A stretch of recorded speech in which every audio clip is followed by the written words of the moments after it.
C'est difficile de dire l'idée de départ parce que tout livre, en fait, enfin, l'origine gît sous les commencements. On reconstruit un peu a posteriori, mais l'idée, en tout cas, que j'en ai aujourd'hui, c'est-à-dire petit à petit ce qui a amené l'écriture, c'est en somme de suivre les veines d'une compromission assez inouïe, hein, donc qui a été celle, disons, du grand capital avec le régime nazi.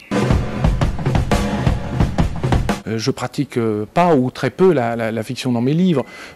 Disons que la part de fiction au sens traditionnel du terme, c'est le simple fait d'incarner des protagonistes qui deviennent des personnages et de leur prêter parfois, disons, quelques pensées plausibles, pas grand-chose et quelques sentiments. Enfin, je vais guère loin dans cette voie. En revanche, ce que moi j'appellerais plutôt fiction, c'est ce qui est commun aussi à beaucoup au travail à la fois intellectuel et à la littérature, c'est-à-dire ce qu'on peut appeler peut-être une intrigue, une composition, au cinéma le fait de monter. C'est ça qui au fond, comment dire, produit, c'est la production d'une vision subjective, et c'est ça je crois qui relève plutôt de la fiction, si tant est que la fiction ait à voir avec la vérité en tout cas.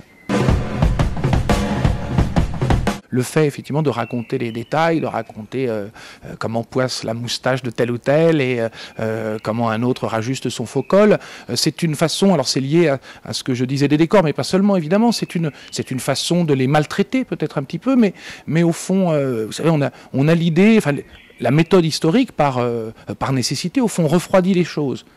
Donc donne, malgré tout, quoi qu'elle en veuille, le sentiment que eh bien, les grands de ce monde gardent une certaine dignité, une certaine solennité. Au moins, disons qu'on a une certaine distance avec eux qui évite l'invective, c'est ça la science historique. La littérature, elle, n'a pas à se garder de l'invective. Et en somme, le fait, je crois, de raconter le détail nous place dans un autre rapport, qui est en un certain sens moins fictif aussi. C'est-à-dire nous savons tous, par l'usage que nous en avons, je ne sais pas, la lecture des journaux, etc., que les hommes politiques, c'est aussi tout ça un théâtre. Et il y a une forme de vérité dans ce que peut dire là-dessus le Café du Commerce, comme on le dit trop souvent.